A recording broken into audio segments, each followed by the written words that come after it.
So today I will show you how to go from a scene like this to something that looks like this. So let's start by turning everything off and then we start one by one how I got this lighting setup. Okay, that's better. So we only have the key light right now, which is actually my computer monitor. So as you can see, I've only got my computer monitor on with a white screen, so it's lighting my face. But you can also use something like this cheap LED panel, which I got off of Amazon. Link is in the description. This light is also pretty cool because I use this light for outside scenes when it's dark outside and I want to make a video and I got no other option available. I'm using this light. You can even put this light on your camera, so it's pretty good, and it has a battery, so you don't need to plug it in somewhere. So we got the key light. Now we need something in the background to make this lighting scene look more interesting. And I've got an LED light in the background, which I also got off of Amazon. And I can go into my app and just turn on the light, which also activates the light in front of me, which is a red light, but which you don't see because it's pretty dark. But in the background you can see just my LED light. And as you can see, I've just put it here on my bed and it's working fine. So this is an RGB LED light and you can also change the color, but I chose the color blue, or more like a teal blue, because it's a complementary color of my skin and it creates the biggest color contrast possible. It also makes the scene look a little bit like a teal and orange look, so you don't have to do a lot of color grading.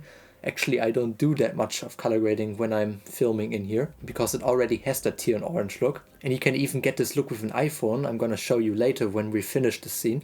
But now we want to make the scene a little bit more interesting, so we have to add something a little bit decent. For that case, I have my little lamp in the background. When I turn it on, it has that orange light, so I turn it on.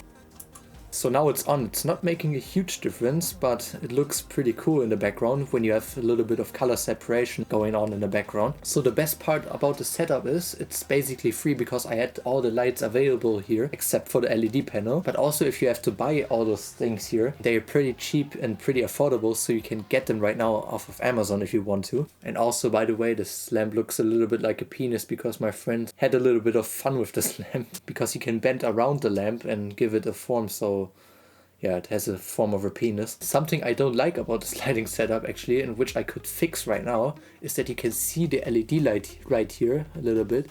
If I would hide it a little bit, you wouldn't see it and still would get that blue color in the background because it's lighting the wall. But it's also fine like this. If I want to have that level of detail, I would probably hide it somewhere so that you don't see it. Now I would say we switch to the iPhone and see how it looks. So this is what it looks like on the iPhone, and as you can see, it also looks pretty good. So you can get a very good lighting setup with pretty much no budget, so that's working for me. This is no professional lighting setup, so I've got no softbox or anything like that, but it's actually looking pretty good, and this is good enough for YouTube beginners. So if you're a YouTube beginner and want to start making videos, this is the lighting setup I'm using, and it can also work for you. But also if you have different lights at home, you can make use of that and maybe create some color contrast. You can also put your camera or your phone in front of a window when it's bright outside. So I think this is the cheapest lighting setup you could ever get because the sun is free, I think. So that's it with this video. If you want to know how to get better handheld shots with your camera, you can click on the video that's on the screen right now. Thanks for watching and see you guys in the next video.